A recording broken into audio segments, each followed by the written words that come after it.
The topic of this morning's health chats is eating disorders, and it's a topic that is one getting worse in our society today with throughout the pandemic and all the stressors, especially the mental health crisis for adolescents. So, the issue is worsening. Eating disorders are getting more prevalent in our society, and unfortunately, they're still kind of going under the radar. And when I was in medical school, I actually spent my entire psychiatry rotation in the residential eating disorders clinic that we had at Columbia University. And it was such an incredibly eye-opening experience. What I realized was that eating disorders are really misunderstood in society. They really have nothing to do with vanity and are really more a form of self-harm. It's an incredibly debilitating condition that's often chronic. Usually, eating disorders develop as a way to retain some sort of control in one's life when there's a lot of stressors going on or trauma, or they feel like the rest of their lives are, very much out of control. And so it's really important to raise awareness of eating disorders and for people to get diagnosed and into recovery programs because recovery can be very challenging. It can be very long too, especially since a lot of our society is focused on thinness. There's often a lot of positive reinforcement for people with eating disorders to continue their unhealthy behaviors. So with that, in today's webinar, we'll be talking about what are eating disorders. I'll do a pretty brief overview of them. We'll also talk about risk factors. We'll do some myth busters to go over the common myths around eating disorders. And lastly, we'll close with the United Ag resources and Q&A. All right, so first of all, what are eating disorders? Eating disorders are a chronic psychiatric condition that is estimated to affect about 9% of the population during people's lifetimes. Now, this number varies quite a bit, but this is one of the higher numbers that I found, and it's pretty staggering that potentially up to 10% of our population could develop an eating disorder at some time during our lifetimes. These disorders are characterized by unhealthy behaviors around eating and also very negative emotions around eating. Not all eating disorders are related to weight, too. We'll actually talk about that a bit later. As well, but a lot of them are very focused on kind of negative emotions of around body image and weight, and especially fear of gaining weight. There's also a wide range of behaviors that constitute eating disorders. Restricting food, binge eating, and purging are some of the most common behaviors associated with eating disorders. And purging is not just vomiting. It could be laxatives, taking enemas, or even over-exercising. But it's essentially a way to kind of get rid of anything that's been potentially eaten. And then also, we'll talk about this more as well in the later slides, is that, a negative relationship with food and body image really falls along a spectrum. And so as you're listening this morning, and if you or someone you care about, you're thinking, hey, I think I've seen some of those behaviors in myself or in other people, but I don't think I qualify for an eating disorder.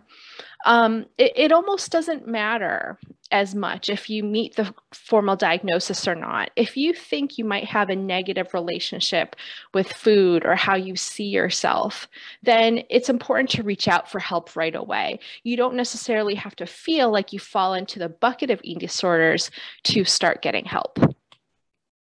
But let's quickly go over the major types of feeding and eating disorders. The most kind of stereotypical one that most people think of is anorexia nervosa. This is the eating disorder that's characterized by low body weight. People with this eating disorder are underweight. They refuse to gain weight, even though it's clearly become unhealthy for them. And they have an intense fear of weight gain. Those with anorexia could be restricting their food, but they could also be purging. So there could be a purging subtype of anorexia as well. With bulimia, these patients are not necessarily underweight, but there's this kind of compensatory cycle of binging, which is ingesting a lot of food in a short amount of time, with associated like feeling of lack of control. And then afterwards, there are all these compensatory mechanisms to try to control their weight, to either prevent weight gain from the binging behavior or to lose weight. And so it's not just the binging behavior that's part of bulimia, but it's really the compensation of it through purging, through various methods that we just mentioned. And there's this preoccupation with weight and body image in bulimia.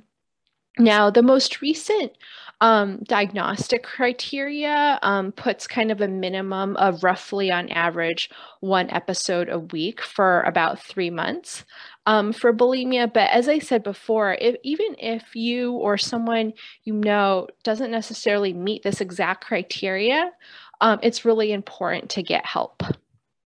Now, binge eating disorder is kind of a newer eating disorder that kind of is now kind of its own separate eating disorder. Before, it was kind of bucketed into a more miscellaneous group.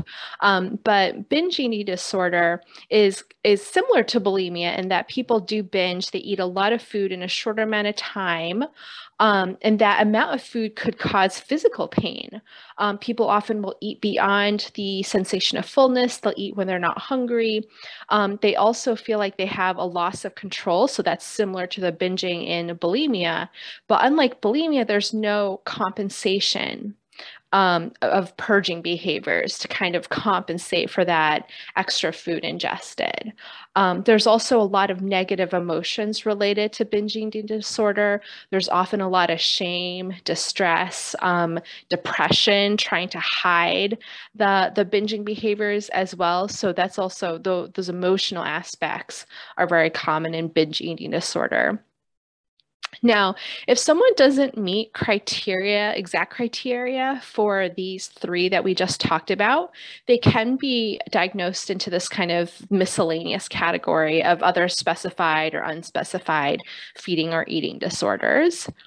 And then there's a set of feeding disorders, pica, rumination disorder, and ARFID, that are much less common. And they're more related to feeding and not necessarily what we typically think about as eating disorders.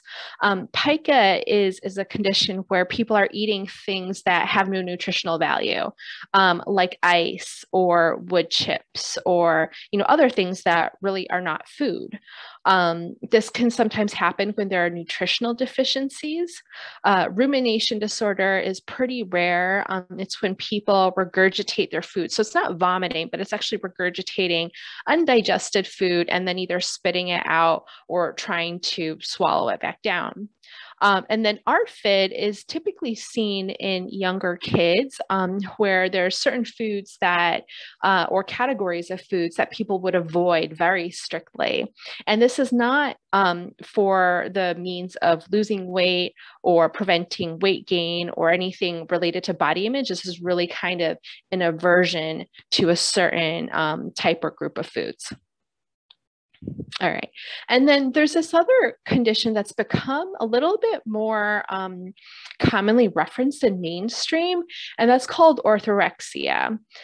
And this is not a formal psychiatric diagnosis in the DSM. The DSM is the Diagnostic and Statistical Manual that has all the diagnostic criteria for psychiatric illnesses. So it's not formally in there yet, but there has been diagnostic criteria proposed. But the reason I bring this up is that a lot of people could fall into this category and not know it. But essentially, orthorexia is an obsession with healthy eating. This often kind of manifests itself in having certain rules or being very restrictive. And then if there's any violation of those dietary rules, it causes a lot of distress. So this is not just someone who's like, hey, I want to eat, 5 servings of fruits and vegetables a day, or if I want to try intermittent fasting and only eat between 8 a.m. and 6 p.m. or something like that. What happens to people who have orthorexia is if they have to kind of break their rule or go off their diet, quote unquote, they get very stressed out by it. It creates a lot of anxiety and depression. And so that's really the hallmark is, being so strict. And then if there's any situation in which they have to violate those rules, it causes significant distress. And there is basically also the same obsession with food and body image or health. It's not necessarily weight focused, but it's usually more health focused, but there is this mental preoccupation. All right. And, I think one of the biggest things that people forget about eating disorders is that these are life-threatening. In fact, eating disorders are one of the most fatal psychiatric illnesses out there. And there are a lot of reasons why. The first is that it can contribute to extremely poor mental health, including increase in suicide risk. When I was doing that, the psychiatry rotation in the residential eating disorders clinic, every patient I saw in there had a comorbid mental health condition, whether that was anxiety, depression, bipolar, or other kinds of mental health issues. And so it has serious consequences for emotional health. It can also lead to life-threatening electrolyte imbalances. It can cause your sodium or potassium to go out of whack, and that can actually lead to heart attacks, fainting. It can also lead to severe dehydration and kidney failure. For those who purge, either in the context of bulimia or in the context of the subtype of anorexia, it can actually lead to a lot of gastrointestinal dysfunction as well. And as a result of the nutritional deficiencies, bone health gets pretty bad in people who have eating disorders. They can often develop osteoporosis and fractures at a very young age. Those who do purge also develop dental issues from the enamel, the decay of their teeth, which is very unfortunate. Often dentists will suggest that someone might have an eating disorder based on what they see during their dental visits. And people don't normally bring up potential eating disorders with their primary care doctor, but you can't really escape, your dentist looking at your teeth and seeing the evidence of an eating disorder. So they're often the first ones to discover it. And then also in addition is that sometimes, especially in anorexia, body weight can get so low that women stop having periods, and it can also lead to infertility as well. And so you can see here kind of the range and severity of the consequences associated with eating disorders. Now, there's several risk factors for developing eating disorders. Anyone, no matter gender, age, socioeconomic background, race, eating disorders can affect anyone, but these are some of the biggest risk factors. The first is adolescence. Now, I mentioned people of all ages can develop eating disorders, but they typically present in someone's teens and early 20s. This is just an impressionable age for people where they can have very low self-esteem. There's a susceptibility to seeing things on social media that can impact what they feel like they should look like. As well. Oftentimes, eating disorders do start as an attempt to diet in a healthy way. I've heard this from a lot of patients that I saw, was that they were just trying to lose a little bit of weight, but then it became an obsession and something that they couldn't really control anymore. Eating disorders also often cluster in families. So if you have someone in your family with an eating disorder, you might be at higher risk of developing one. Cultural pressures, especially for perfectionism, regarding body image, can certainly trigger eating disorders. Major life changes and stressors are also an important risk factor.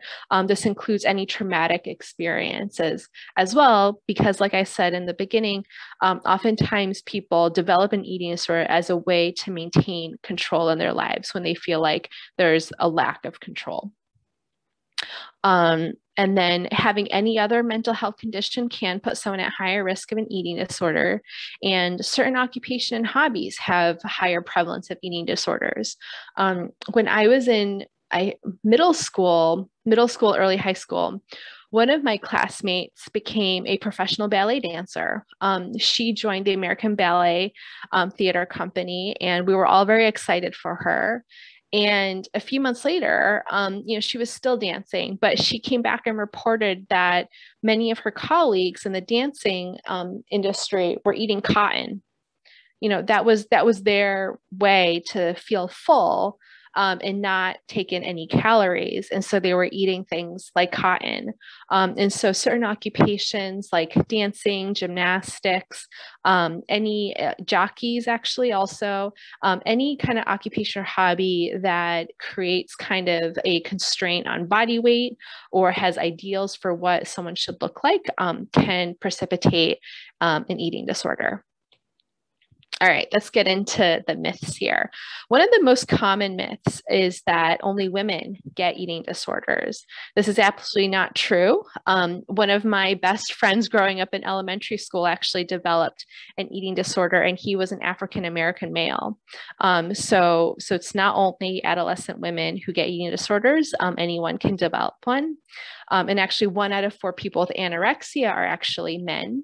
And then disordered eating behaviors, which is not necessarily a formal eating disorder, but kind of eating habits that are not healthy long term. These are equally common amongst men and women, actually. For the second myth, eating disorders are just a phase. This is really speaking to parents and friends. So if you see a child or a friend kind of really taking extreme measures for dieting, it's very easy to say, oh, you know what, that's just a short-term lifestyle change. They'll snap out of it over time, or, that's just this teenager going through their teenage years. And this is not always the case. It's not always a short-term thing that gets better after a few months. It often becomes lifelong. These are very serious, debilitating conditions that really impact quality of life. A lot of people with eating disorders have so much anxiety around food that they can't go out to eat with their friends. It's very difficult to go out to a party and feel okay about the food there. And that's really sad about how much these conditions can impact quality of life. And in addition, recovery is often challenging and can take years, and many people don't ever recover or have to go to a residential program to have a severe intervention in order to recover. All right, and then we have, this is the last myth that I'm going to go over here, and this is probably one of the most important, is that all people with eating disorders are thin. Over the years, the medical community has realized that eating disorders are much broader than just people who are underweight. In fact, it's really only anorexia that has the underweight portion as part of the diagnosis. All the other eating disorders that we talked about don't really have a criteria related to their actual weight. And a lot of times people who are overweight are less likely to get diagnosed because their providers are not asking them about their eating behaviors or how they're feeling about their body or themselves. In fact, a lot of them are encouraged to maybe lose weight, and that could actually make an existing eating disorder worse. And so I think we all need to be more open-minded about this, is that you can't spot someone with eating disorder just by looking at them. At United Ag, we have several resources for anyone who's concerned about either their own eating habits or a loved one. Teladoc is fantastic. They also have a nutrition service available. You can always reach out to us at unitedag.org, and we also have our health and wellness centers. Our dietitians there we do mostly see people with like diabetes and hypertension, but the nutritionists are very well versed. If there's any concern about eating disorders, you are welcome to kind of get plugged in with our health and wellness center, so you know someone who also gets to know you, who follows you over time. All right, so that's the end of the talk today. We'll open it up to questions. Great. Thank you so much, Rosemary. Again, as a reminder, if there are any questions or comments that you have, please enter them into the chat feature, as everyone on the webinar is currently muted. So if you have any there, you can add them and I will read them aloud. I did have a question come in on the side, and then also another question I had personally that I wanted to ask. The first one is, if someone has recovered from an eating disorder, could they still be affected with infertility for the rest of their life? Yeah, that's a great question. Most likely, if someone is able to recover from their eating disorder and that infertility was related to the eating disorder, like they were so underweight that they no longer had their periods and they weren't ovulating regularly, then yes, recovery from the eating disorder can bring the fertility back. This is not always the case, but in many cases this is. I've seen many people who during their recovery actually get their periods back and become more regular. And so there's so many benefits from recovering from an eating disorder.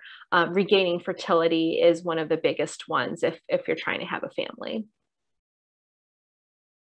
Great, thank you.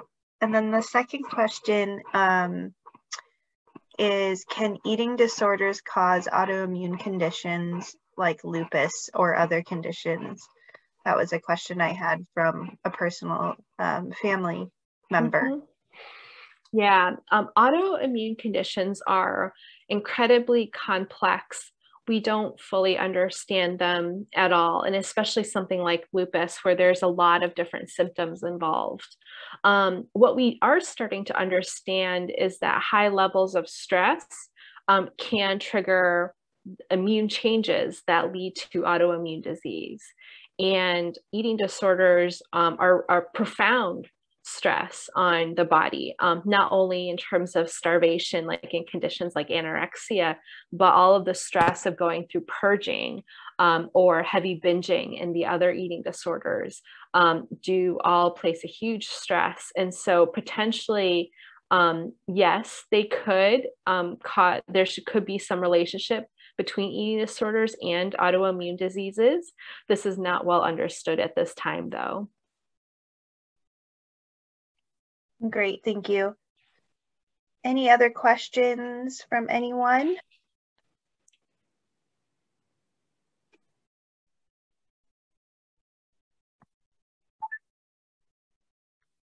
All right, well, thank you, Rosemary, for your great presentation today and your time. And thank you all for joining and listening in.